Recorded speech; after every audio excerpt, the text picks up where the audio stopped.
I should have walked away the moment I felt his stare burning through my blouse, but I did not. I stood there like a fool, heat rushing to my cheeks, pretending to look at the documents I could no longer read. Take them out, he had murmured, low and dangerous, like he was giving a dare instead of an order. Every fiber of my body screamed no. But my hands, God help me.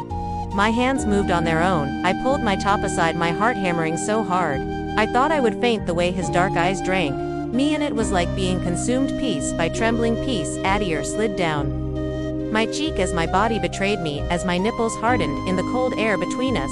I thought about Adam, my sweet trusting husband, but the thought only made the guilt sharper, crew hotter. Then I saw it, the thick throbbing problem straining against his pants. 12 in of trouble, 12 in off my life, about to shatter beyond repair, and I still did not stop before I continue.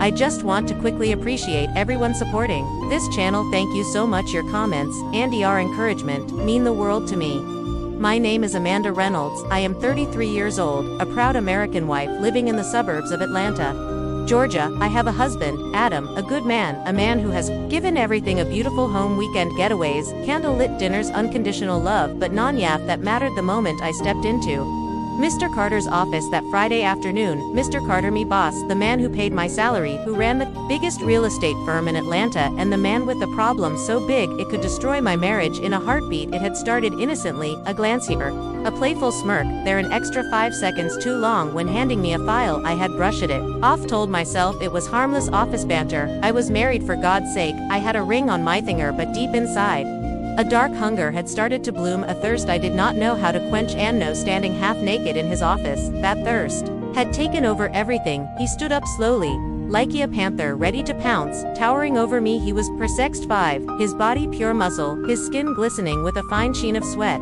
I could smell him, cedarwood leather. Danger, come here, he growled. I should have run, I should have screamed, I should have thought of Adam's smile, his soft hands holding mine during late night walks, but instead my legs moved toward Mr. Carter, weak and eager, as if they belonged to someone else. My body had already betrayed me. He reached for me, his fingers rough and possessive, aping my exposed breasts with a firm, deliberate squeeze. I gasped, not from pain, but from the sheerness of how right it felt. Tears burned behind my eyes. I thought about Adam, home maybe, preparing me favorite lasagna, maybe humming that stupid old country song we both loved, but the image only made him sink deeper into the shame. It was as if my body no longer cared about right or wrong, it only cared about him, about Mr. Carter, about the way he made me feel like a goddess. And a underscore all at once. He unbuckled his belt with a sharp snap. I flinched, trembling, every part of me screaming silently. And when he freed himself from his pants, I almost collapsed. 12 in, as thick, dark, monstrous, the kind-off problem no married woman should ever face, the kind of temptation that should come with a warning label. My mouth went dry, my thighs clenched together, and deep inside me something wicked, something hungry, purred in response. Help me out, sweetheart, he said, his voice a low rumble that vibrated through my bones. Take care of it. I shook my head weakly, but he just smiled, a dark knowing smile, because he already knew I dropped to my knees, and as my hands, trembling and uncertain, wrapped around the thickness of him, my wedding ring caught the overhead light, gleaming like a sick joke. Adam's love, Adam's trust, all of it slipping through my fingers as I surrendered to a man who could destroy me with one thrust. I opened my mouth, I closed my eyes, and as I took Jim an inch by impossible inch, I felt my soul fracture into 1,000 pieces. This was not just betrayal, this was annihilation, and I welcomed it. The next morning, the sunlight poured through the bedroom window like an accusation. I woke up tangled in the sheets, my body sore, my mind screaming, my soul drowning in guilt. Adam lay beside me, breathing softly, his arm thrown lazily across my waist. He stared at his hand, the hand that had built our home, fixed the broken faucet, wiped away my tears. When my father died and I felt like the worst human being alive. I had spent the night with my husband, but my heart had stayed locked in that office with Mr. Carter. Images flashed through my mind in brutal, uncontrollable bursts, me kneeling before my boss, my lips stretched painfully wide around his size, tears streaming down my cheeks, not from regret but from overwhelming pleasure, moaning like a desperate woman, forgetting everything and everyone that mattered, me giving him something that was supposed to belong only to Adam. I squeezed my eyes shut, trying to block it out, but the memory only burned brighter. I had crossed a line. Number I had obliterated. Adam stirred beside me, planting a soft kiss on my shoulder. Good morning, beautiful, he mumbled, his voice thick with sleep. I forced a smile. Good morning, baby, I said, my voice so hollow it scared He pulled me closer, wrapping me in the warmth of his love. Completely unaware that the woman Heddard had shattered their marriage. Just hours ago, I felt sick. You feel tense, he whispered Hishand, sliding over my hip. I was thinking we could spend the day together. Maybe brunch, a walk in Thepurk. His simple kindness broke me. Tears welled up and I turned my face into the pillow to hide them. I mumbled something about being tired and he kissed my hair, not pressing further. Adam trusted them completely. That trust was a blade, twisting deeper into my heart. I stumbled out of bed and made my way to the shower. I scrubbed my skin until it was raw and red, but no matter how hard I tried, I could not wash away Mr. Carter's touch, his scent, his possession. It was burned into me now. The hot water stung my body, but the real pain came from inside. I thought about telling Adam everything, falling at his feet, begging for forgiveness, swearing it was a mistake, but how could I? Who could I describe the way I had wanted it? How could I tell him that a part of me, a filthy traitorous part, had enjoyed betraying him? I got dressed slowly, my body moving on autopilot. I avoided Adam's eyes as we drove to the little brunch spot downtown, my stomach twisting into knots with every passing second as we sat at a corner table, the cheerful clatter of dishes and soft jazz music filling the air. I noticed something odd. Adam kept glancing at his phone, his fingers tapped nervously against the table. He laughed at my jokes, but the laugh was forced, strained for a moment. The guilt loosened its chokehold on me, replaced by something colder, suspicion. Had he known? Had he found out somehow? Was he hiding something too? I shook my head, violently rejecting the thought. Adam would never.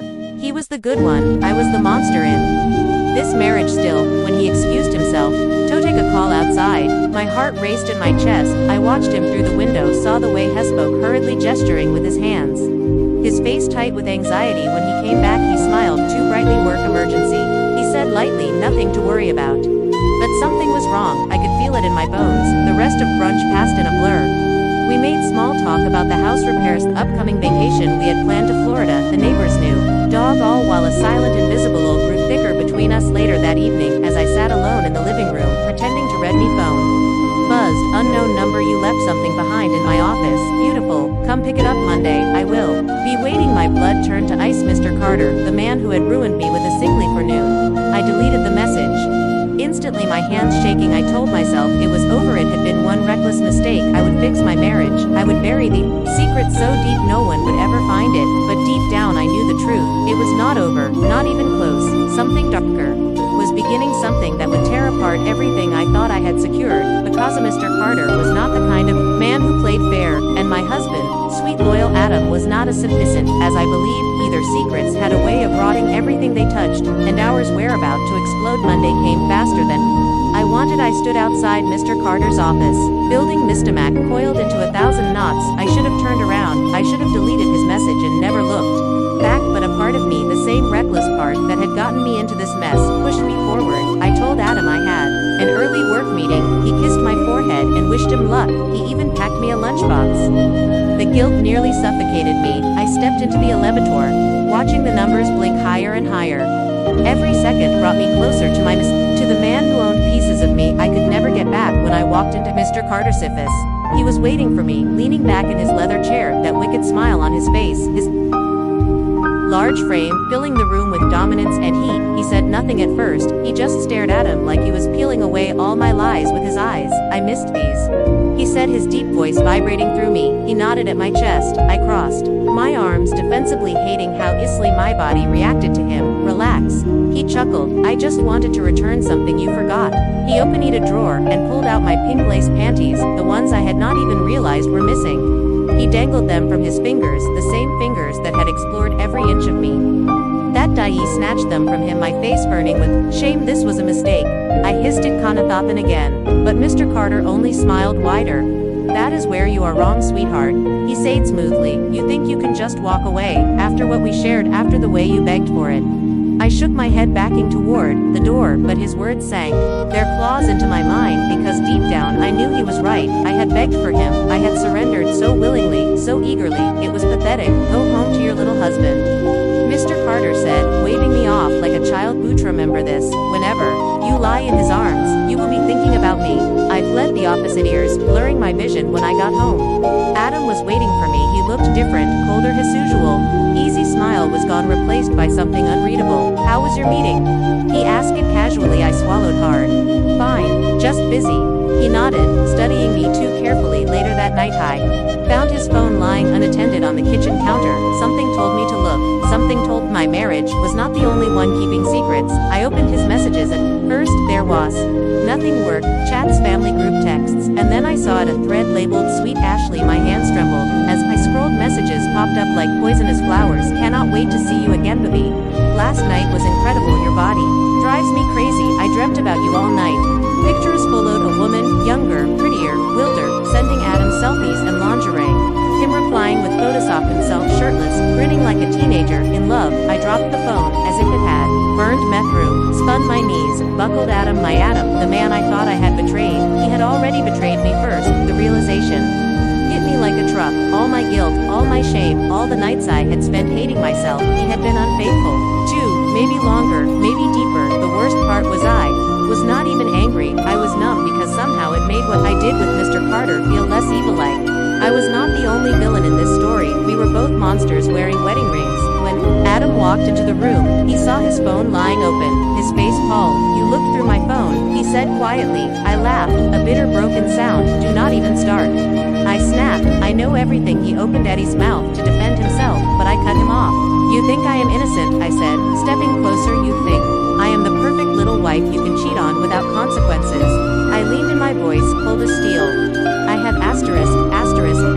at my boss Adam, in his office, on his desk, his face in horror. He stumbled backward, as if I had struck him. I watched him fall apart. The why had we were even now, or maybe we were just both lost. There were no screaming matches, no throwing plates, just silence. Heavy. Final. Adam packed a suitcase. That night he left without saying goodbye. Sat alone in the living room, staring at the shattered remains of my life. The house was too quiet without him. The emptiness pressed against my chest like a physical weight. I thought I would feel powerful. After confessing, I thought I would feel righteous, but all I felt was lonely. And when the phone buzzed again, I already knew who it was. Mr. Carter, room 506, same hotel, same rules. You know, Yowan. I stared at the message for a long time. The worst part, he was right, because when you break something inside yourself, sometimes you do not try to fix it. Sometimes you just keep smashing it until there is nothing left. I grabbed my coat and I stepped back into the darkness.